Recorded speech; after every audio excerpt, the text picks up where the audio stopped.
Politic. I am Scott Stearns. Good evening. My name is Paul Sickle. How's it going, Paul? I had to do an before I said my name, so that should tell you something. But at least we didn't get hit yet by one of the North Korea's weapons. No, not yet. Off the coast of Japan, I think, was the latest one. I shouldn't joke so much. No, it's like we don't mean to make light of it by any means, but it's a serious thing. It's a serious situation. We have a president who gives me almost no confidence he's up for it. Well, that's the thing, is you don't know when push comes to shove if this thing escalates where this is going to end up, right? Mm-hmm. So, and I didn't spend a whole lot of time reading tea leaves about it. There was a good CNN on assignment over the weekend that I saw about it, but that was about as far as I've been able to look into it. Well, it's the stuff of nightmares. Yeah, it was troubling though because they were interviewing South Koreans who were talking about how they just don't even think about it because they all know that that they're like, well, our lives will be over in a minute. Do you think? What do you think the level of anxiety, like diagnosed like anxiety, is amongst people in South Korea? Or maybe it's not. Maybe it's not so bad. I'm just wondering, like, if you're like, it has to be higher. I would think. I'm just thinking, like, if you are in the field of like psychiatry, right? How's business, right? In South Korea, you know. I mean, it's always always good. Yeah, but it has to be worse. I don't know. So, but on a good note, well, the Bucks in a blowout tonight against Sacramento. Well, now you're bringing it too close to home. Well, although Sacramento's on the West Coast, that would be closer to the firing range. Yes. Although the current test supposedly could have hit DC. So yeah. Well, that's what they're saying. The intelligence is saying that's what he wants to do. Whether or not it could. Well, they said that this one, in theory, had the power to do it. Yeah, if they can get it. It's a really scary situation. I think, is. like, after some study, it would be worth a podcast over. Mm-hmm. It wouldn't be very lighthearted, but it would be something to delve into. We're not scared of the serious stuff, you know. Somebody's got to fill the void. I just want to make sure that I have accurate information, not alternative facts. I agree. I like this reality-based world. At least it's very grounding to me. Well, yeah, it's a lot easier than having to make up stuff all the time and try to sell. I don't know about that. I think that there's. I don't know. I mean, selling bullshit gets exhausting, doesn't it? You think Kellyanne Conway and Donald Trump are exhausted? I don't know. He looks pretty exhausted sometimes. I suppose. They're addicted to it, though, then. Yeah, well... It's like that rush you get, the narcotic effect. Like when it works, when the bullshit sells itself, right. And you're like, what? I actually was able to pull that off. And then they spend the rest of their time trying to get to the next... Trying to get their next high. Yeah, right. Their next boost. It is very similar to that, isn't it? Yeah, well, you'll manipulate millions or billions of people at a time. Right? Well, speaking of highs, the Republicans are flying high. Here's your manipulation. After today, they managed to pass their the Senate Budget Committee managed to pass their tax cut bill out of committee, so that now it will go through a procedural vote tomorrow to bring it to the floor. It was not a guarantee. You had two senators in particular, Senator Bob Corker from Tennessee, who is retiring. Mm-hmm. He's not running again next year. And then you have our own Senator Ron Johnson, who enjoys seeing his name in print. Yeah, and he has come out very strongly in recent weeks against the bill because of its the fact that pass-through corporations. He's not come out very strongly against it. He came out hedging. He just likes getting in the paper. He learned during the healthcare debate that when you express doubt within the party, and then you get some concessions. Yeah. But B, talk about an addict. It gets your name in the paper, which is what he really wants. No, but I mean, he's been outspoken about it. I mean, I tuned into some AM talk radio. I listened to him on. I think he was on with Belling a couple of times, and just, I mean, being yelled at by our local AM talk show host. and he was being yelled at. Yeah, and he was defending himself, saying, "Look, this thing's not fair. This thing's not fair, and it needs to treat pass-through corporations fairly because they're getting taxed at the individual rate." Okay, so I appreciate sort of where he's coming from, but what I really think it's about a need to be seen as perhaps important. I mean, I think he's found a new niche in his second term that he never thought he was going to have. Right? Now I can go make him a name for myself. And he makes a name for himself by throwing shade on things for a minute until he comes around. Well, Ron Johnson, for a minute, he'll sound like he's really sensible and like, man, the guy's getting it. Mm-hmm. And then the next thing you know, hey, we just polished this bunch of bullshit, and it's still bullshit, but we'll put a little veneer on it. Right. Well, and he's like, oh, that sounds fine to me. Well, I mean, Ron Johnson. Then he gets a headline off that too. I mean, he's capitalizing on his status as somebody who wasn't expected to win last year. Right. He rode the Trump coattails and managed to beat Russ Feingold in a rematch, and now he's got 6 years to decide. He's not running for election next time, but we all know that he's probably running again. I mean, he seems so addicted to being in the news. Like, how could he possibly pass it up? Right. So, I mean, depending on how this goes, this fight and probably others, he'd need some really new hobbies. Yeah. Well, I mean, he would have to, I don't know, really take up knitting hardcore or something. He could. Well, so anyway, he voted along with Corker. They voted to get it out of committee. So it was, I believe it was a 12-11 vote, along party lines. And so those two were required in order for it to get out of committee. Right. Now, I think they've been given some assurances that there will be, if not fixes, the opportunity for fixes when it comes to the full Senate. So Johnson will have the opportunity to offer amendments. So what was Corker's issue? That's the one I would take more seriously. Corker's issue is that it will add to the deficit, which all estimates that we've seen, all legitimate estimates, have shown that it will add to the deficit. So why was Corker's? How are his? I think concerns allayed. It sounds like there's the potential for modifications to the bill where if it does add to the deficit, the tax. Should we call them recalibrations, or should we just call them tax increases? So basically, certain tax rate changes would kick in to accommodate for increases in the deficit. Oh, so basically the tax cuts get pulled back. Right. All right. Yeah. So I'm okay with that because most of the money in the tax cuts goes to the wealthy, and for most of us, as I understand it, more people actually get a tax increase. But the thing is that while they're celebrating today, as we stated, when you're talking about an amendment like that, I mean, how is that going to pass? Because Republicans aren't going to vote for a tax increase. They're going to be they're not going to say like, oh yeah, well if it does add to the deficit, we'll just voluntarily increase the tax rate. That's not going to happen. Right. Because their whole ethos is based on this faith that all tax cuts result in economic growth, and therefore the Treasury should increase in terms of revenue. And that's, I think that they may be able to... That's not how it works. Well, I think that there's a sense of that orthodoxy they're willing to part with in order to actually enact good policy. Some of them. A guy like Corker, yeah. Or not. Right. A guy like Rand Paul or Mike Lee or Ted Cruz, not so much.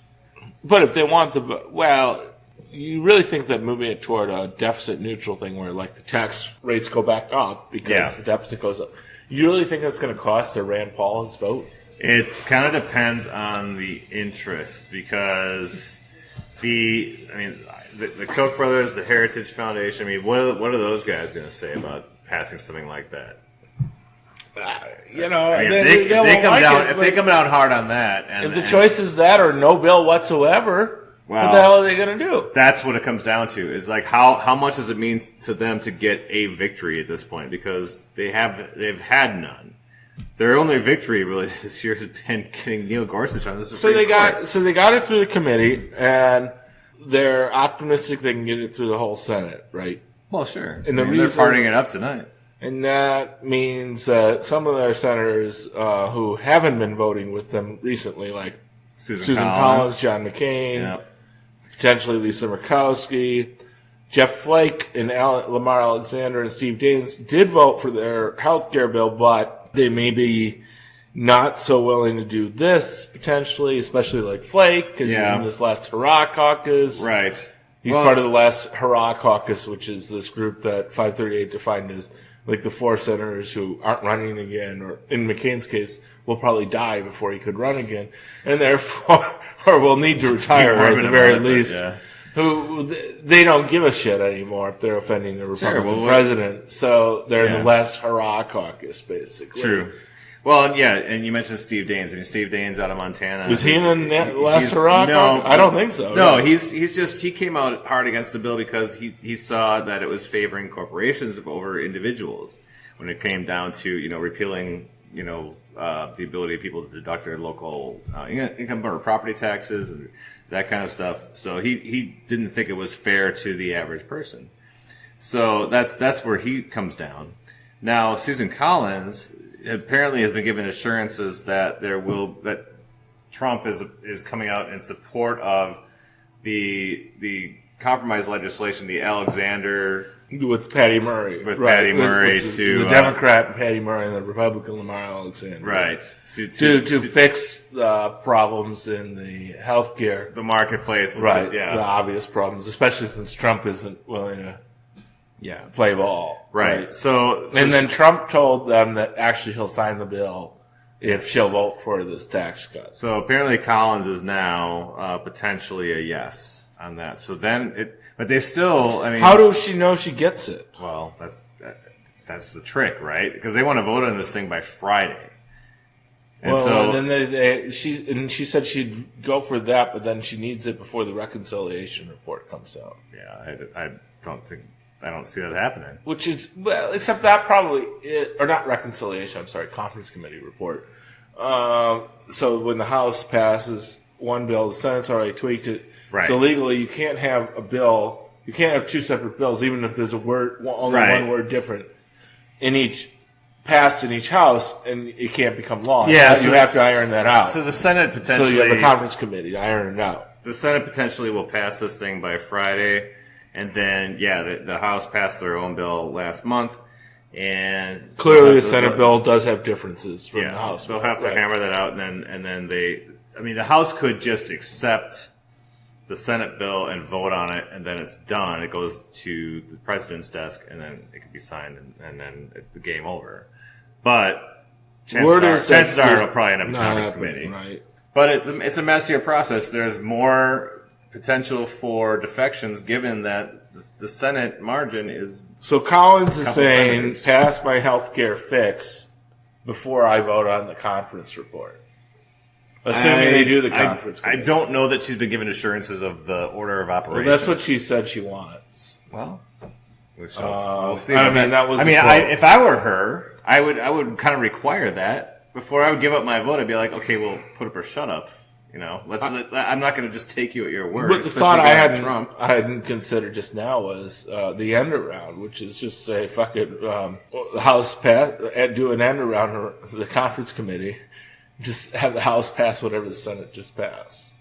Yeah, that would be then you don't have to deal with that. I would not your promise to Collins. I wouldn't rule that out. I honestly wouldn't. If they break the promise to Collins. What are the chances the Democrats could go to Collins and get her to switch parties? Well, at that point they will. They should be considering that as a risk factor if they're going to try to screw her over. Because she's the most moderate Republican. Yeah. A few years ago she wasn't, but she is now. Yeah. No, these days. Actually, the other woman from Maine was more moderate. Olivia Snow. Snow, right? Yeah, before she retired. But. Anyway, and Collins is pretty conservative on a lot. She wants these lower taxes. She wants the rich to pay less, so middle class people pay more, like every good Republican wants. But this is why I guess it's puzzling from a political science perspective. Is that so they tried to complicate the matters by tying the individual mandate to this bill, and it's so tax cuts are something that's ingrained in Republican DNA. Like it's something that should be easy. It should be an easy win, and it seems like they are just making this thing so complex that they're making it difficult to get to yes for a lot of these guys.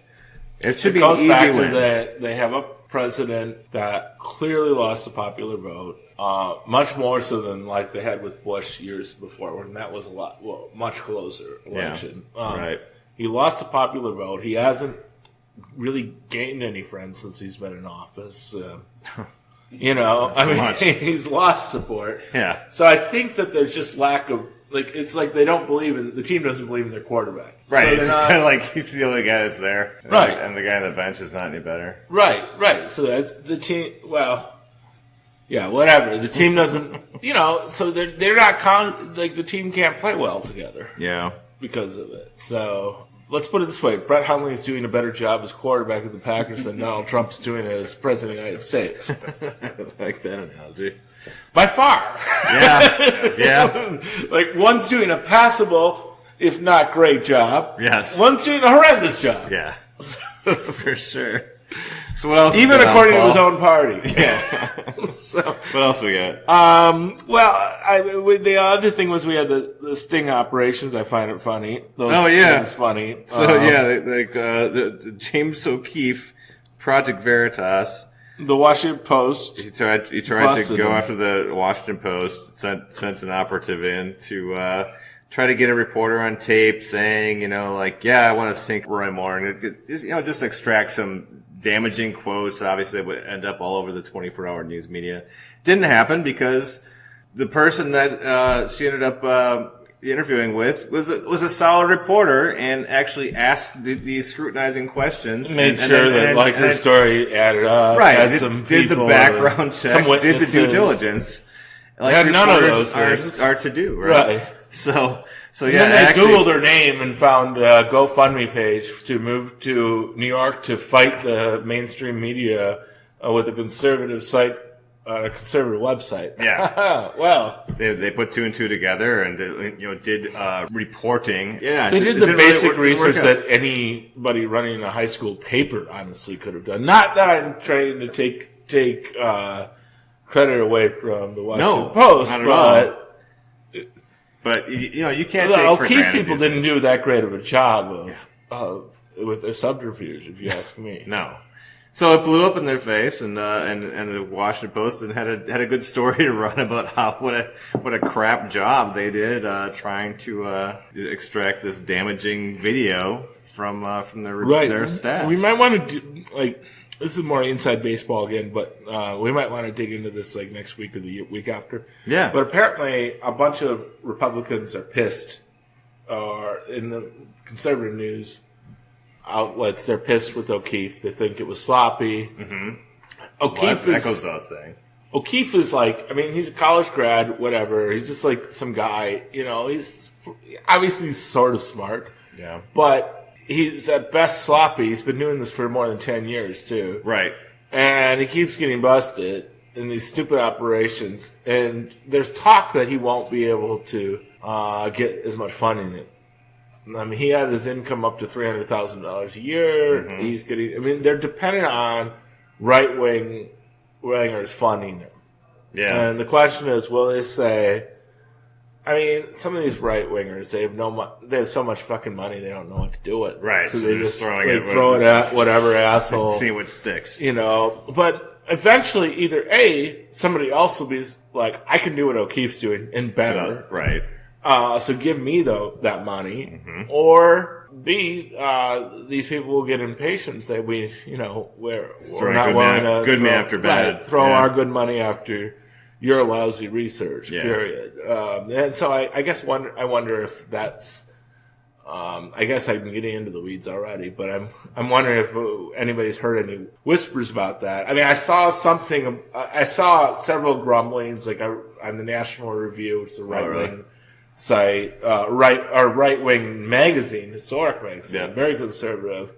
And there's a bunch of people writing about how O'Keefe just keeps fucking up, and they wonder why anybody keeps giving them money. Why do we keep throwing money? Right, and these are people who are supposedly cut them loose and move on to the next big thing. Right, so it's interesting. They did have the interesting thing I would say is In 2011, he had a slump kind of like this. He got busted on a bunch of his little scams that year. And at the time, he was only making $120,000 a year. And they hit a point when they couldn't, the operation couldn't make payroll, couldn't hit his paycheck. Oh. And the poor guy had to, go on sabbatical. Oh. Now he makes $300,000 a year by putting people up to pretending they're other people than they are. Well, in the context of the Roy Moore campaign. Speaking of money, Consumer Financial Protection Bureau, what do you know about it? You brought it up. I don't know that much about it other than originally Elizabeth Warren was going to run it when it was set up under the Obama administration. Right. So, I mean, this was set up by Obama, too, right, as part of the Financial Reform Act and, on the heels of all the bank collapses in there. Right. In 2008. So, yeah, the CFPB story. So, this is the Consumer Financial Protection Bureau. So, we had Richard Cordray, who is a Obama holdover. He was the acting director of the agency. And he resigned late last week, and all the speculation is that he's going back to Ohio to run for governor because Kasich is up for he's term limited. Right. So Cordray is reportedly going to run for governor. I was there last year. I'm trying to remember. If I think his name was.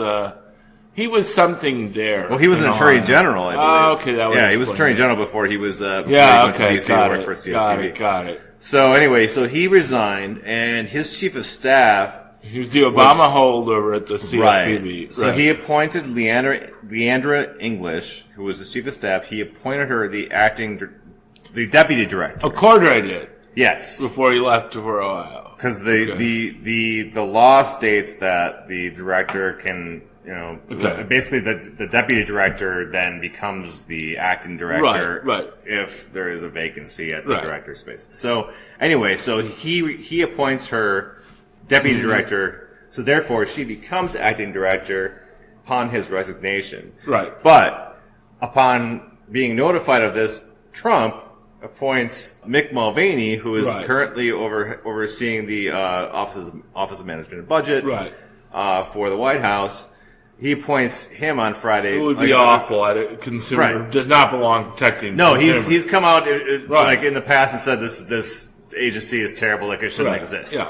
Yeah. So anyway, typical Trump appointee. Right. Okay. So over the weekend we basically have two conflicting. We have two people that are claiming to be the acting director of the Consumer Financial Protection Bureau, and we have. There's no direction. They employ 1,600 people.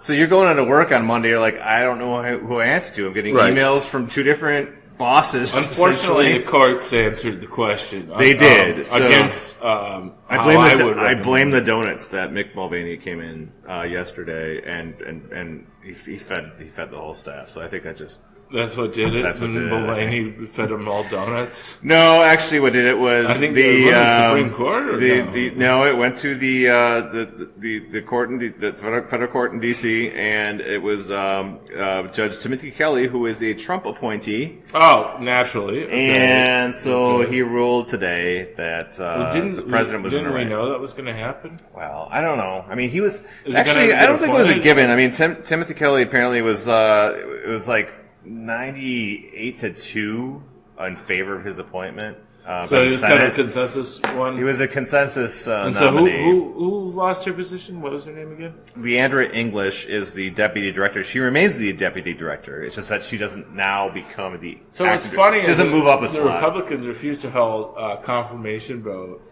on Elizabeth Warren. Right. Because she was too pro-consumer. Mm-hmm. And so Elizabeth Warren said, fuck you, I'll run for the Senate myself, and became a senator. Yeah. And she's really, probably my favorite Democrat in the Senate. Exactly. So there you go. And we also, speaking of Elizabeth Warren, we got our friend Brian to give us a little update on some of the colorful statements from the president. Yeah, from the past day or so. Yeah, I was just thinking about the, Donald Trump, always awkward as hell with his comments, but calling Elizabeth Warren Pocahontas. Yeah. And very little reference to anything with the statement, saying that she had been there a really long time, which I don't really know what that meant. Was he implying that she's as old as Native American I think he was like just. I think he was just trying to get like a quick laugh, but it didn't. Yeah, it didn't land. It's like it was like a bad open mic night where it's just he's just trying to make it clear that he's the bigot and all the bigots in America. See it that way. He sees himself. He sees like screaming fans like whenever he's like at who a happen to be bigots, right? Also, have you guys seen the Trumpy bear? No. You haven't seen this? There's an actual. They had an infomercial for a plush teddy bear with the bad comb over. Awesome. And they called it the Trumpy bear. Where does the money go? Oh, God, I don't know. It's also made in China. Which See? Okay. Right. If it somehow goes back to like their campaign finance outfits, I can't buy it. But if it goes anywhere else, I might have to buy it. Yeah, right. you might have to have that. Yeah. So I might have to do it. And then I was watching.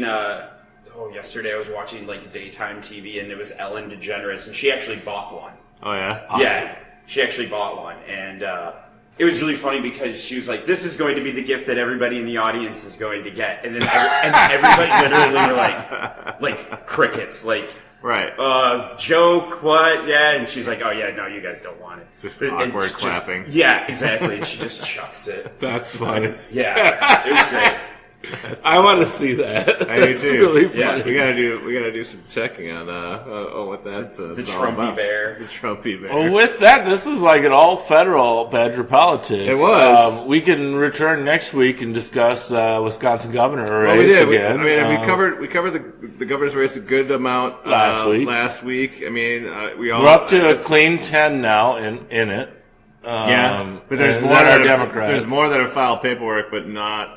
Yeah, it looks like formally announced. Yeah, but those guys I think are getting to the shitter, get off the point. Yeah. I mean, the guy I've been talking up for a long time now, for several months, is Malin Mitchell finally got in, the firefighters union president. He's getting a lot of press. I'm seeing him on social media a lot. He's making a lot of appearances. He's traveling. I think that will discourage anybody else from getting in unless they're dead serious about making a hard run for it, because I think that it became very clear that when he got in, you had a real candidate that would have the stature to easily be one of the top tier of the Democratic primary and also be able to challenge Walker, at least on a somewhat competitive level. Well, we'll see. Obviously, we're kind of in a lull right now with the holiday season in full swing. So after the new year, I think we'll kind of see where this thing stacks up. Watch the fundraising reports. Who raises the most by December 31st? Actually, could I chime in with one thing? Yeah. No, I was going to ask you, Paul, about what you know about the Bryce campaign against Paul Ryan. Yeah, against Paul Ryan. Bryce is obviously running a really interesting campaign against Paul Ryan. From what I haven't seen any polling recently, but Ryan's beatable. On Facebook, but yeah. Ryan's beatable. Bryce has already raised way over $1 million. He's had a couple of bad news stories about his personal debts. One to an ex-girlfriend from 15 years ago, and another to his ex-wife, child support. They're both kind of the kind of things, though, that I think you can say, well, people have tough times. Right. So that's why he's running. If anything, I think some of those stories make him more relatable. Right. Because a lot of people go through those same circumstances. And he's the perfect middle-class guy, iron worker, who's going to actually pay probably higher taxes under the Republican tax cut plan, which raises taxes it raises taxes dramatically on way more people who make less than $100,000 than it does cut taxes for those people, as far as I know. And that's, it's basically a tax increase for middle-class people so that the rich people can get a tax cut. Yeah. I think, the Bryce campaign is obviously, it's gotten national attention. And I think if It has? yeah, I mean, Big time. He's run some good ads, and he's gotten some high profile names that are going to be campaigning for him.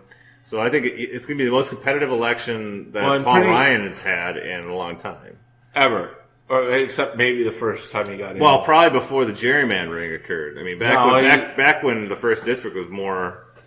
He was always just few strong Democrats didn't run against him. Yeah, that's true. As close as he's been was the closest he's been actually was 2012, and that's just because he was running for vice president, and there was some resentment there. A lot of backlash. Well, the other thing is that the district's like 55% normally Republican, and he would typically get 65% of the vote.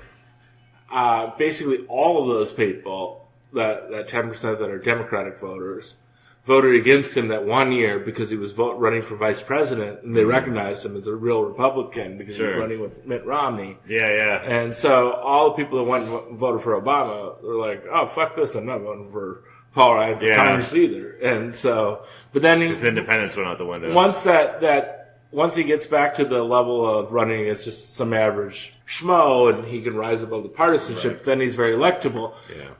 Bryce is an average schmo, but he's an average schmo with a message. Yeah. And a good story. Yeah, and so I think that Bryce is going to... It's going to be a competitive race. Give him a hard time. Even if Ryan wins, he's going to have to spend probably more money than he's ever had to spend. And that's more money, that's time and effort that he can't spend running around the country protecting other Republicans. This is true. Of the House. This is true. I also think there's a chance Bryce could win. Yeah, no doubt. Not a huge chance, but at least, maybe 1 in 4. It's gonna be a race. It's worth a lot. It's gonna be a race. It's gonna be one to watch for sure. So, on that note, till next week. Thank you, Paul. Thank you, Brian. Thanks, Scott. This has been the Badger Politic. Forward.